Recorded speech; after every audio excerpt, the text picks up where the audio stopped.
A nossa manchete neste momento aqui no UOL é em relação às Big Techs, né? Esse é um assunto fortíssimo no nosso país, né? A regulação. E aqui essa reportagem do jornal Folha de São Paulo fala da Anatel, que está fazendo um lobby para regular as Big Techs, dizendo, não, pode mandar aqui para mim. A Agência Nacional de Telecomunicações tem atuado junto ao Congresso para convencer que tem condições de assumir esse problemaço aí, essa bucha, que é a atribuição de regulamentar as redes sociais e supervisionar as Big Techs. Como é que você analisa esse papel da Anatel? Pode ser com ela na sua análise, Felipe Nunes? Esse é, Fabiola, sem dúvida alguma, a maior polêmica em torno da discussão da PL, que acabou sendo chamada de PL das fake news, né? Por quê? Porque, por um lado, acho que há um consenso no país em torno da ideia de que há um exagero naquilo que é distribuído de notícias falsas dentro das plataformas.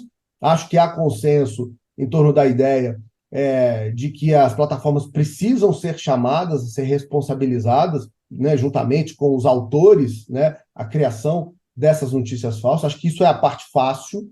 A parte difícil é quem é que vai dizer o que é verdade, o que é mentira, o que é fake, o que não é, o que é fato, tal, nesse processo. Esse talvez seja o grande desafio. Alguém tem que fazer isso. Na minha avaliação, havia um equívoco no projeto na tentativa de criar um certo conselho político, né, para ser aí o mediador disso. Eu acho perigoso, porque isso pode abrir margem não para um projeto de Estado, mas um projeto de governo em torno disso. Eu acho que isso não seria positivo.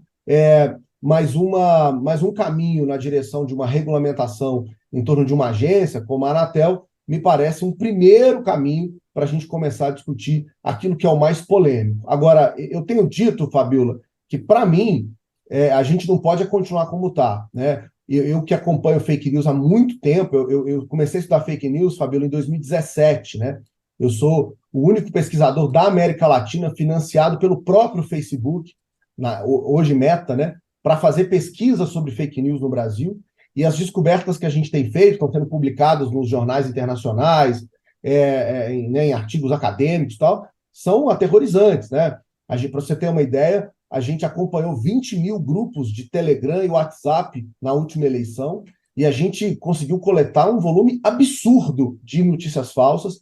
Eram quase 5 notícias falsas novas criadas por dia e circulando nesses 20 mil grupos. Então, há de fato uma certa desorganização, uma desordem, que, na minha avaliação, precisa ser discutida pela sociedade, discutida pelo poder público, mas ações precisam ser tomadas. Eu acho que a PL ela faz um esforço de dar um primeiro passo na direção, por exemplo, de responsabilizar racismo, homofobia, ato antidemocrático, ou seja, aquilo que todo mundo concorda que não devia fazer parte de nenhum espaço público, muito menos espaços de tanta influência como são as redes sociais. Ô Chico, você acha que a Anatel tá certa de fazer esse lobby? Pode ser com ela? Assim, tem que ver quais alternativas o Congresso vai colocar na mesa, né? Tanto o Orlando Silva, que é o relator, né, o autor do projeto mesmo, quando voltar para o Senado, quais são as alternativas? A Anatel, eu acho que é uma, eu acho que não tem saída perfeita.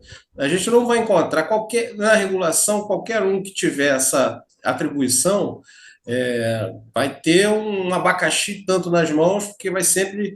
A cada vedação de conteúdo vai ser tratado como autoritário, vai ser acusado como autoritário. Então, quanto menos for a influência do executivo nisso, né, melhor, porque evita que o presidente, o grupo de governo de plantão, interfira nos conteúdos e que seja algo mais técnico. Eu não gosto muito dessa dicotomia técnico versus político, mas nesse caso conteúdo das plataformas, eu acho que tem que tentar ser o mais isento possível, porque você imagina, por exemplo, se um presidente como o Bolsonaro e seus apoiadores tivessem o poder de influenciar nas redes sociais e regular e dizer qual conteúdo deve ser veiculado ou não, influenciando, né, numa agência.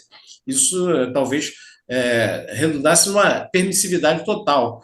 E, ao contrário, talvez algum outro presidente de um viés autoritário de outro viés, de outro matiz, fosse retirar conteúdo sem motivo. Então, não tem saída ótima. Acho que a melhor que me ocorre, que eu vi até agora, foi essa de uma agência, e tentar evitar ao máximo a ingerência do executivo é muito saudável. Agora é curioso que ontem foi a vez do Telegram disparar mensagens contra o PL, né, e atacou o projeto de lei e disse que, inclusive, o Telegram falou que vai piorar a internet. Foi essa mensagem aí que eles mandaram. O Brasil está prestes a aprovar uma lei que irá acabar com a liberdade de expressão. O PL dá ao governo poderes de censura sem supervisão judicial prévia. Essa mensagem do Telegram aos usuários do Telegram, ela vem depois do que o Google colocou, né, na sua página de abertura, justamente também uma mensagem e um editorial, vamos colocar assim, né, um texto contra o projeto. Bom, teve já repercussão do governo. Paulo Pimenta, que é o secretário de comunicação do governo, ele disse: inacreditável, o ministro, né, da Secretaria de Comunicação, inacreditável, o Telegram desrespeita as leis brasileiras e utiliza sua plataforma para fazer publicidade mentirosa contra o PL. As medidas legais serão tomadas, empresa estrangeira nenhuma é maior que a soberania do nosso país, foi o que disse o Paulo Pimenta. O ministro da Justiça, Flávio Dino, também se manifestou e disse: a democracia está sob ataque no Brasil. Assim começa um amontoado absurdo postado pela empresa Telegram contra as instituições brasileiras. O que pretendem? Provocar um outro 8 de janeiro? Providências legais estão sendo tomadas contra esse império de mentiras e agressões. Fábio Van Gatten, que é justamente o ex-assessor, né, de Bolsonaro, ele assessora ainda Bolsonaro na comunicação, é também advogado, e aí ele faz aqui uma defesa dizendo que não vê diferença entre um veículo de mídia offline ou uma mídia tradicional, como TV, rádio, jornais, ter uma opinião contra o PL. E aí ele diz: só há indignação quando veículos digitais se posicionam. Percebo que há muito desconhecimento do tema, ninguém conversa, ninguém planeja, nem impactos, nem consequências. A liberdade de expressão deve ser sempre pétrea, aliás, garantida pela Constituição, em casos de abuso que sejam devidamente identificados e punidos. É o que diz ele aqui. E aí, Josias, você viu como normal essa atuação do Telegram? Ou, como diz o governo, é algo ilegal e devem tomar medidas judiciais contra isso? O problema não é uma empresa se posicionar sobre um projeto de lei. A questão é essa empresa aproveitar do seu ramo de atividade, que é uma empresa, uma grande corporação digital, para difundir mentiras contra um projeto que se dispõe a justamente regulamentar a propagação de mentiras e de crimes nas redes sociais. Então, agora, as grandes corporações digitais, Fabiola, elas não vão respeitar o Brasil enquanto as instituições brasileiras não se derem ao respeito. Então, é preciso que o Congresso tome uma posição. Esse projeto sobre a regulação das chamadas Big Techs, aí, ele ficou perneta. Ele cria uma série de obrigações para as redes sociais, que são obrigações urgentes, necessárias, mas o texto não informa qual será o órgão responsável por acompanhar e zelar pelo cumprimento dessas regras.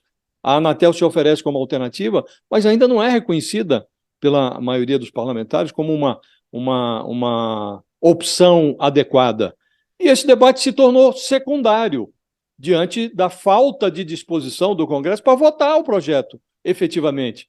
Saiu da pauta, os parlamentares fugiram da raia, porque não havia maioria para aprovar. O Arthur Lira, o imperador da Câmara, hoje tirou da pauta.